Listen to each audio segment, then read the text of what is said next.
Shalom y bienvenidos a Vía Hafta Yisrael, una frase hebrea que significa amarás a Israel. Esperamos que se queden con nosotros, ya que nuestro maestro, el Dr. Baruch, nos compartirá una enseñanza expositiva de la Biblia.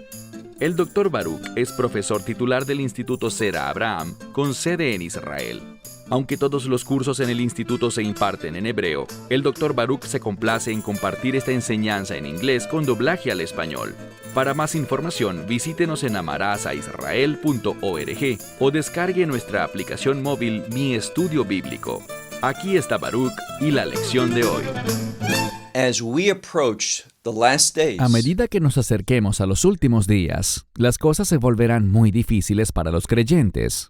Seremos perseguidos a causa de nuestra fe. Y, por lo tanto, en el pasaje de las Escrituras que estudiaremos en los próximos minutos, veremos sabiduría, es decir, verdades bíblicas sobre cómo debemos pensar y cómo debemos comportarnos en medio de los tiempos difíciles de persecución. Dicho esto, toma tu Biblia y ve conmigo al libro de Salmos en el Salmo 64. Libro de Salmos, en el Salmo 64. Vemos que este salmo tiene lo que se conoce como una inscripción.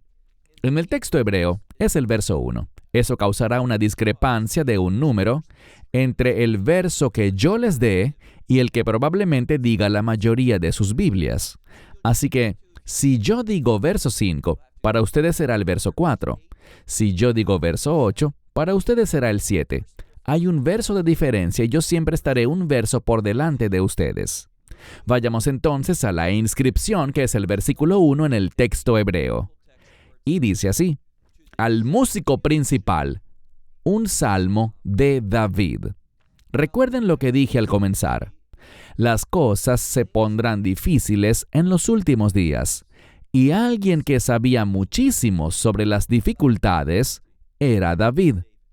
David quería servir a Dios, quería hacer la voluntad de Dios. David quería llevar a cabo fielmente los propósitos de Dios para su vida. Debido a eso, David sufrió grandemente, fue perseguido y, por lo tanto, debido a su experiencia, debido a lo que Dios le enseñó en medio de estas cosas, es alguien excelente para ser nuestro maestro, y escribió este salmo que nos brinda sabiduría e información muy práctica con respecto a cómo responder a los tiempos difíciles de persecución. Vemos esta primera frase que dice: al músico principal o al director del coro, un salmo de David. Luego, en el siguiente verso, David dice esto: escucha, oh Dios, mi voz. Y luego dice: en mi conversación. Ahora, en mi conversación significa en medio de mi oración. David está teniendo una conversación con Dios. Eso es la oración. David no solo está hablando, sino que David también está escuchando. ¿Procurando qué? Procurando la guía del Señor, la instrucción del Señor. Que Dios le enseñe, que Dios le dé entendimiento para que David pueda responder conforme a su dirección para su vida. ¿Cuándo fue la última vez que oraste: Dios, dirígeme a dónde debo ir? Señor, dirígeme en lo que debo hacer. Dios, guíame en lo que debo decir.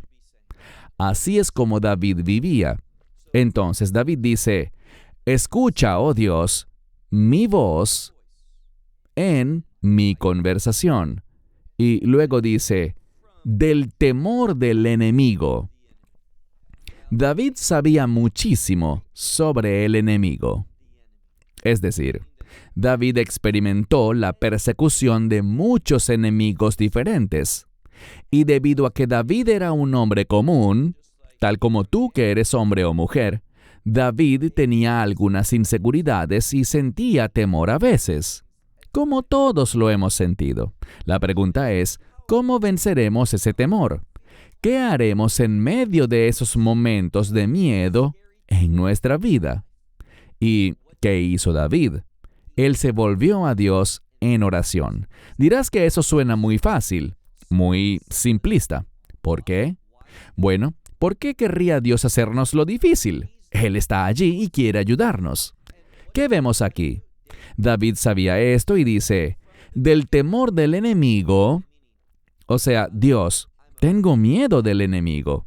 Y luego le hace una petición. Esto es lo que su voz le está diciendo a Dios. Él dice, tú guardas, o literalmente, tú guardarás mi vida. Así que David no dice esto como una petición. Si lo tomamos literalmente, es una declaración, una afirmación de seguridad. Él dice aquí, sí, tengo temor de mi enemigo, pero voy a afirmar algo, voy a proclamar algo, y es lo siguiente, que tú, Dios, guardarás mi vida. David sabía algo. David sabía que Dios no solo es sobrenatural, sino que además Dios lo sabe todo. Es omnisciente, es omnipresente, está en todas partes, y al mismo tiempo es omnipotente, lo que significa que es todopoderoso. Así que si crees, tienes una relación y lo experimentas en tu vida, a ese Dios todopoderoso, omnipresente y omnisciente, creerás que Él puede guardar tu vida y no permitirás que el temor te domine. Vencerás ese temor.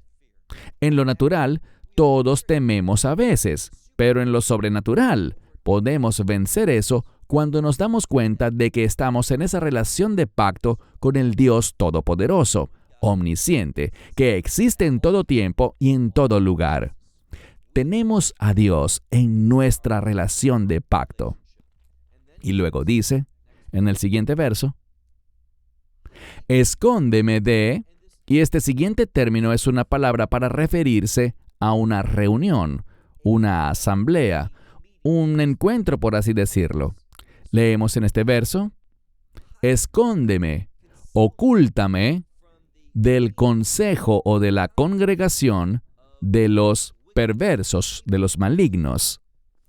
Y este es un sinónimo para ese mismo pensamiento, una reunión o una junta de aquellos que son hacedores de iniquidad. Esto es lo que debemos comprender. Mientras vivamos nuestra vida y nos topamos con enemigos, debemos preguntarnos, ¿estoy caminando en la voluntad de Dios? ¿Estoy haciendo su obra? ¿Estoy caminando en justicia, en la voluntad de Dios? Si es así, aquellos que están en mi contra, ¿qué son? Son hacedores de iniquidad. Son gente que está tramando perversidades. Y, por lo tanto, puedo estar seguro de algo. Dios estará del lado de la justicia, del lado de la santidad, del lado de su voluntad. Por lo tanto, puedo afrontar ese tiempo difícil con confianza, con seguridad, sabiendo que Dios actuará en favor de su voluntad. No es que yo le caiga mejor a Dios de lo que le cae a esa otra persona y por eso Él me ayudará. Eso no es bíblico ni espiritual. Se trata de esto. Yo estoy en una relación de pacto con Dios mientras que aquel no lo está. Yo estoy haciendo su voluntad mientras que aquel está obrando en contra de Dios. Por lo tanto, debido a que estoy del lado de Dios, me beneficiaré de esa relación de pacto, andando en la voluntad de Dios y cumpliendo sus propósitos. Este otro sujeto se opone a eso, mas Dios lidiará con él.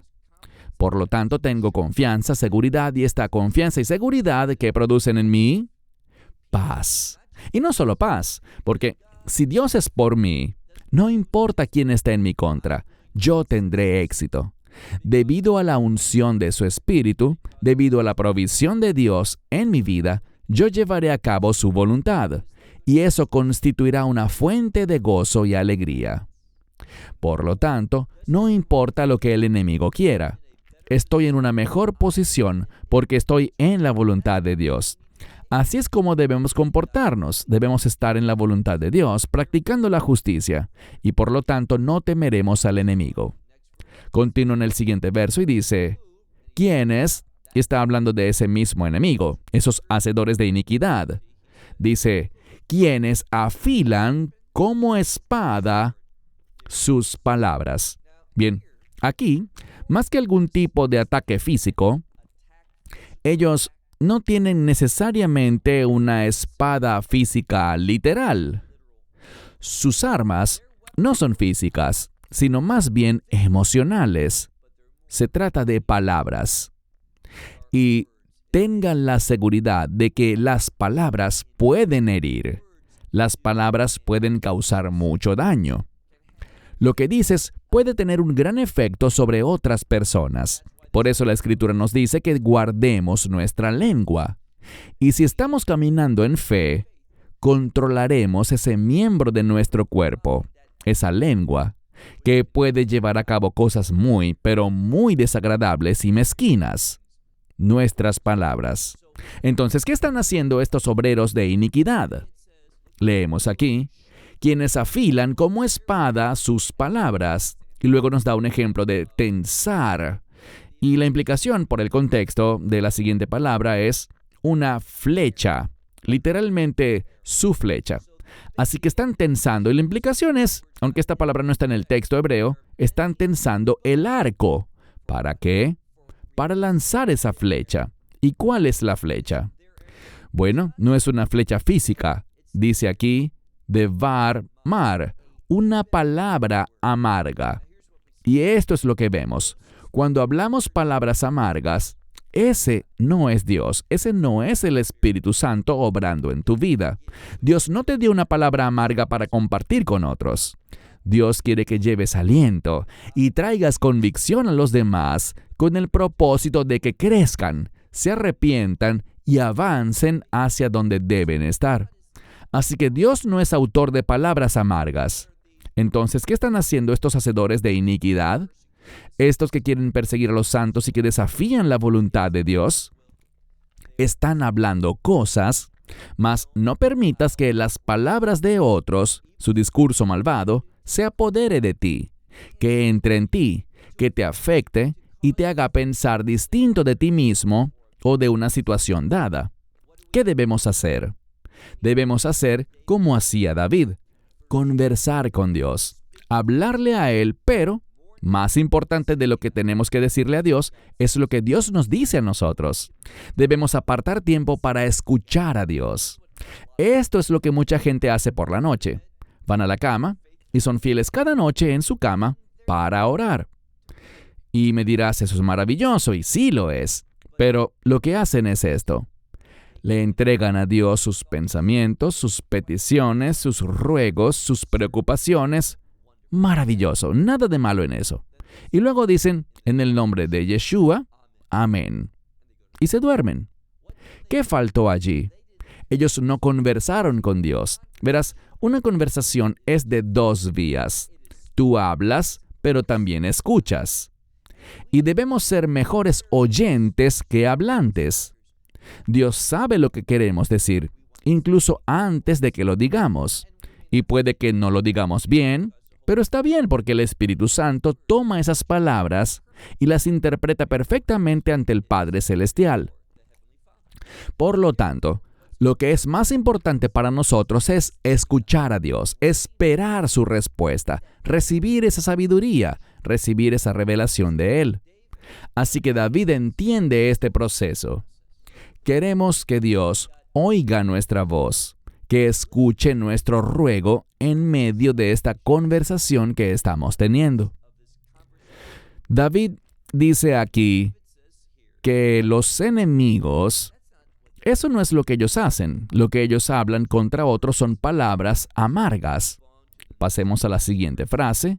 Dice en el verso 5 en hebreo, 4 en español, esto es lo que hace el enemigo, para disparar en lugares ocultos. Verán, ellos no buscan la transparencia, no buscan la verdad, no se hacen visibles, hacen sus obras malas en secreto, en esos lugares ocultos. Nosotros no buscamos eso en lo absoluto, y por eso me resulta tan molesto cuando conozco a alguien y tal vez queremos formar alguna sociedad o hacer algo juntos, y es muy importante asegurarse de que haya unidad, por lo que queremos hacer algunas preguntas teológicas. Nunca me molesta que alguien me pregunte lo que yo creo. Y pienso que cuando alguien me dice, oye, ¿qué crees sobre tal cosa? Por ejemplo, ¿qué crees sobre la Biblia? Yo creo que es la palabra inerrante de Dios. Es decir, la palabra de Dios plenamente inspirada por el Espíritu Santo y sin ningún error en lo absoluto. Es útil para el hombre de Dios en cada aspecto de su vida, a fin de que él o ella pueda caminar rectamente. La palabra de Dios es preciosa. Así que cuando le haces a alguien una pregunta teológica, si titubean un poco en su respuesta y como que quieren camuflar algo, esconder algo, no divulgar exactamente lo que creen, eso es algo peligroso. Deberías ver eso como una gran advertencia. Aquellos que están comprometidos con las cosas de Dios son rápidos para expresarlas, para compartirlas. No quieren guardarse nada. Pero estos otros se enfocan por completo en el secreto. Así que dice, disparan en lugares ocultos. ¿A quién disparan? Al inocente. Y de repente, dice, le disparan y no sienten temor. Aquí está el problema. No tienen temor de Dios. Digámoslo de una manera más práctica. No le han dado a Dios la prioridad de sus vidas. No están escuchando a Dios. No quieren conocer su voluntad. No buscan nada relacionado con honrar a Dios ni glorificarle a Él. Se enfocan por completo en sí mismos. Y por lo tanto, actúan por emociones. Actúan basándose en la oportunidad. Solo si pueden hacer algo, van y lo hacen. Así no es como opera el hombre de Dios o la mujer de Dios. Entonces, ellos disparan de repente y dice que no temen. Dios no tiene ninguna prioridad para ellos en sus vidas. Siguiente verso. Todavía hablando de estos hacedores de iniquidad, dice, se fortalecen a sí mismos con una palabra maligna. Bien, ¿cómo funciona eso? De que se fortalecen a sí mismos con una palabra maligna. Bueno, ellos ven a alguien, a un siervo de Dios, ¿y qué quieren hacer? Quieren debilitar a esa persona. Y empiezan a decir cosas y tal vez actúan de cierta manera para hacer que esa persona se menosprecie a sí misma. Oh, no puedo hacer eso. Escuchen esas palabras de duda, se cree en ese discurso malvado. Pero tú no caigas en eso. Cree lo que la palabra de Dios dice de ti, que eres amado por Dios. ¿Por qué? No por quien tú seas, sino por quien te ha creado. Y más que eso, no solo porque hemos sido creados por Dios, sino porque somos una nueva criatura en el Mesías, porque hemos entrado en ese nuevo pacto, en ese pacto de reino. Gracias al Evangelio, todo cambia. Ahora pasamos a formar parte del reino. No solo somos nuevas criaturas en Dios, sino que a través del Evangelio nos convertimos en familia de Dios. Y eso nos da la confianza y la seguridad de que Dios está con nosotros, así que no importa quién esté contra nosotros. Y no importa lo que digan de mí, sus palabras perversas. Yo creo lo que Dios dice sobre sus hijos, sobre sus siervos.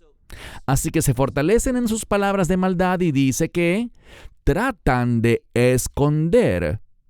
Y tenemos una palabra aquí que es la palabra que usamos en hebreo moderno para mencionar o decir una mina terrestre.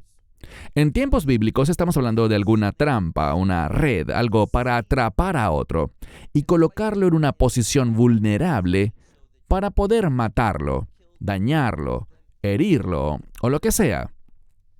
Así que se enfocan por completo en atrapar a alguien y herirlo. Así no somos nosotros. ¿Cuál es nuestro deseo? Nuestro deseo es bendecir. No queremos hacer nada de manera oculta. Queremos ser transparentes. Queremos manifestar nuestros pensamientos, nuestras acciones, porque no nos avergonzamos de ellos, porque queremos caminar en justicia, queremos manifestar la gloria de Dios, queremos hacer aquellas cosas con las que Él se complace y que tienen un resultado positivo.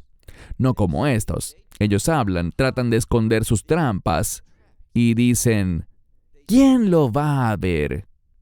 Es decir, estos están diciendo, ¿quién va a darse cuenta de que hacemos estas cosas malas? Aquí está el problema. Ellos no creen en el Dios de la Biblia. ¿Qué sabemos sobre este Dios bíblico? Les compartí algo hace un momento. ¿Dónde está Dios? ¿Dónde está ahora mismo? En todas partes. ¿Qué tan poderoso es Dios? Todopoderoso. ¿Qué sabe Dios? Dios lo sabe todo. Si tú crees eso de Dios, jamás pensarás que Dios no sabe algo, que no ve algo, que puedes salirte con la tuya en algo y Dios simplemente no se va a enterar. Ese no es el Dios bíblico. Dios lo sabe todo. Y porque creo en ese Dios, no quiero hacer nunca algo que esté mal. ¿Fallamos a veces? ¿Somos débiles a veces? ¿Nos equivocamos a veces? Claro que sí. Y eso nos duele. Ese no es nuestro carácter, esa no es nuestra naturaleza. Esa es una excepción. Tropezamos a veces, pero luego recordamos que nuestro Dios es todopoderoso, que nuestro Dios es omnisciente, que nuestro Dios es omnipresente. Está en todas partes. Entonces no tengo que dudar. Dios, ¿estás aquí? ¿Vas a ayudarme? ¿Vas a defenderme? ¿Vas a suplir cada una de mis necesidades? No necesito preguntar si Dios está conmigo porque obviamente lo está, y Él quiere ser una bendición para su pueblo. Así que leamos de nuevo. Ellos dicen, ¿quién lo ha de ver? Es decir, ¿quién los verá a ellos o sus malas acciones? Siguiente verso. ¿Qué están buscando? ¿Qué están escudriñando? Están buscando la injusticia. Lo que buscan es violar los estándares de Dios. Bien, este verso revela una especie de principio de guerra espiritual. El enemigo está haciendo algo. El enemigo, dice aquí, hablando de eso, está buscando iniquidades. Y esto es lo que dicen. Hemos completado una búsqueda minuciosa. Lo que traduje como una búsqueda minuciosa es literalmente la palabra para buscar y luego la palabra que implica aquello que se busca una vez más. Así que es una búsqueda doble, una búsqueda exhaustiva. ¿Qué está haciendo el enemigo? Bueno, él sabe algo. Él sabe que si hay debilidad espiritual, si hay rebeldía en tu vida contra las cosas de Dios, eso te debilita. Él está buscando esas cosas para explotarlas en tu vida. Y por eso la Escritura dice, una vez más, ellos buscan la injusticia, han completado una búsqueda minuciosa. Y luego dice en la última parte de ese verso, en el centro del hombre y en lo profundo del corazón. ¿Qué está diciendo? Bueno, sabemos que bíblicamente el corazón es la fuente de los pensamientos del ser humano. Así que ese enemigo quiere buscar y va a buscar minuciosamente para ver qué estás pensando, esos pensamientos profundos que tienes. Él quiere saber qué hay en tu hombre interior, en tu ser interior. ¿Y qué hace? Él busca debilidades espirituales en tu vida que Él pueda explotar. Por eso es tan importante que nos edifiquemos en la fe, que seamos espiritualmente fuertes. ¿Y cómo nos hacemos espiritualmente fuertes? A través de la obediencia. Cuando somos desobedientes, eso nos debilita. Cuando somos obedientes, eso nos fortalece. No estamos hablando de salvación, estamos hablando como personas que ya son salvas. Este salmo no va a tener ninguna bendición, ninguna unción en tu vida si no has sido previamente salvo. Si ya lo eres, entonces puedes poner estas cosas en práctica. Siguiente verso, 8 en hebreo, 7 en español. Leemos. Esta es la respuesta de Dios para los que practican iniquidad. Dice, Dios los herirá. Y la implicación es con flecha, con una flecha. Y lo hará de repente, o sea, sin que lo esperen. Sin ningún conocimiento previo por parte de esa persona de lo que le ha de ocurrir. La flecha de Dios, el castigo de Dios, el juicio de Dios, viene a ellos de la manera más inesperada y los conmociona. ¿Por qué? Porque ellos no creen en el juicio. Ellos piensan que se van a salir con la suya. ¿Por qué? Eso es lo que Satanás los ha llevado a creer. Oh, Dios no te va a juzgar. Ya no hay castigo. Que ese es el Dios del Antiguo Testamento. No, ese es el Dios de toda la Biblia. Así que Dios los herirá con flecha de repente.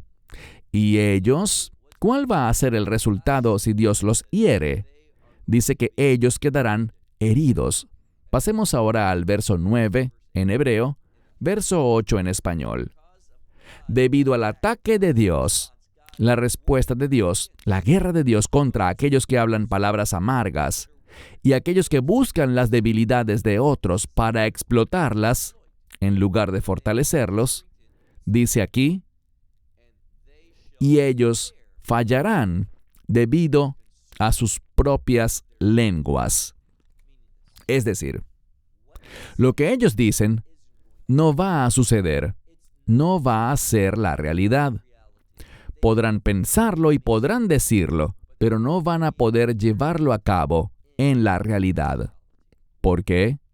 Porque Dios está en su contra, Dios los va a castigar. Y dice al final de este verso lo siguiente, y todos los que lo vean, ¿qué harán? Sé que algunas Biblias dirán, menearán la cabeza, es decir, sacudirán la cabeza ante ellos, pero literalmente se traduce mejor como huirán. Todos los que los vean, ¿qué van a hacer? Van a huir lejos de ellos. ¿Por qué? Porque los verán juzgados por Dios, heridos por Dios. Verán que Dios está en su contra. Va a ser muy similar a lo que vemos en Apocalipsis 18, cuando Babilonia es destruida. Y los mercaderes que hacían negocios con Babilonia, esos mercaderes se van a quedar a lo lejos. No van a querer acercarse a Babilonia, porque Babilonia será la receptora del juicio de Dios. Así que dice en el siguiente verso, verso 10 en hebreo, 9 en español. Y todo hombre lo verá. Dice todo hombre, pero se refiere a todas las personas. Todos lo verán. ¿Y qué van a hacer? Y anunciarán la obra de Dios. Es decir, las acciones de Dios, su juicio. El mundo contemplará la fidelidad de Dios. Bien, noten algo aquí, y por esto es tan importante que no nos apoyemos en nuestro propio entendimiento. Verán, mucha gente hoy en día piensa que el juicio es cosa del pasado. Ya no hay juicio. La cruz elimina todo juicio. Sí, la cruz elimina el juicio desde una perspectiva eterna y celestial para esa persona. La persona que es salva no experimentará el juicio eterno. Pero Dios sí juzgará. Y noten lo que dice. Todo hombre verá, y la implicación es el juicio de Dios. Y anunciarán las acciones de Dios y la obra de Dios. ¿Qué hará qué? Los hará sabios. Ellos verán la obra de Dios y eso los hará sabios. Les dará una perspectiva diferente. Bien, esta obra de Dios, ¿qué produce? Pues vayamos al último verso de este salmo, donde dice, el justo se alegrará en el Señor. Él encontrará gozo, no temor, no un deseo de simplemente huir y alejarse de Dios. No, ellos encontrarán gozo. Dice, el justo hallará alegría en el Señor y confiará en Él. Cuando conoces al Dios verdadero, confiarás en Él. Vas a encontrar gozo en Él. Vas a querer estar con Él. Y estar con Él significa estar en su voluntad, cumpliendo sus propósitos. Y luego dice, no solo que el justo se alegrará o estará contento y confiará, sino que dice, y lo alabarán. ¿Quiénes? Todo el que obra, o todos los que son rectos de corazón. Todo el que tiene un corazón recto, ¿qué hará? Va a alabar a Dios. Lo que David está diciendo es esto. Él revela realmente cuál es la batalla. ¿Quieres saber cómo puedes ganar la batalla cada vez? Incluso cuando le fallas a Dios, puedes aún extraer una victoria de esa derrota, cada vez. ¿Cómo? Bueno, ¿qué dice? Los rectos de corazón, ¿qué van a hacer? Alabarlo. Este es el mensaje. A pesar de todas las cosas, alaba siempre a Dios. Eso es lo que el enemigo odia. Eso es lo que el enemigo no quiere. El enemigo no quiere que te dediques a alabar a Dios. Él odia eso. ¿Por qué? El enemigo, Satanás, quiere esa alabanza para sí mismo. Verán, hay gente que, digamos que eres músico y eres un músico muy bueno. Eso es maravilloso. Y luego viene alguien y toca ese mismo instrumento que tú, pero esa persona es aún mejor que tú. Y eso simplemente te arruina el día.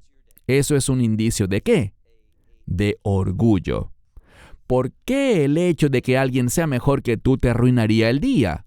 ¿Por qué no puedes simplemente regocijarte y alegrarte por ese talento tan maravilloso? Y tal vez hay una competencia y esta persona gana y tú no. ¿Por qué no puedes alegrarte por esa persona? Por el orgullo. El orgullo te roba la felicidad y el gozo. Cuando puedes regocijarte por las cosas buenas de los demás, vas a tener una doble porción de gozo. Dios va a actuar en tu vida. Así que hay poder en la alabanza. Y aquí está la lección para concluir. Lo que el enemigo no quiere es que alabes al Dios de Israel. A Dios Padre, Dios Hijo, Dios Espíritu Santo. Él no quiere que alabes a Dios. Y por lo tanto, toda su obra, todos estos obstáculos que Él pone, estas trampas que esconde para ti y en las que te espera, si tú, a pesar de lo que pase, tal vez caigas directo en ellas, pero si continúas alabando a Dios, si no permites que la obra del enemigo te impida alabar a Dios, e incluso no permites que tus propias fallas te impidan alabar a Dios, si te mantienes constante en alabar a Dios, adorándole, tú estarás ganando. Toda la batalla se trata del enemigo intentando simplemente impedir que le des gracias a Dios, que lo alabes, lo adores, le rindas culto. Satanás odia eso. Así que si adoras a Dios, si le das gracias y alabanzas a Dios, estarás viviendo una vida victoriosa. De eso se trata vivir una vida victoriosa, de alabar a Dios sin importar la situación. Cuando vives así, eres un campeón de Dios. Cierro con esto hasta la próxima semana. Shalom desde Israel. Shalom from Israel. Esperamos que te hayas edificado con el mensaje de hoy y lo compartas con otros. Te invitamos a seguir nuestros estudios cada semana por este canal y por el portal de YouTube de Amarás a Israel. También puedes descargar nuestra aplicación móvil gratuita, Mi Estudio Bíblico. Finalmente, para obtener más información sobre nosotros, visita nuestra web amarasaisrael.org, donde encontrarás otras conferencias de Baruch en audio, video y texto. Hasta el próximo programa. Que el Señor te bendiga en Yeshua HaMashiach, Jesús el Mesías, mientras caminas con Él. Shalom desde Israel.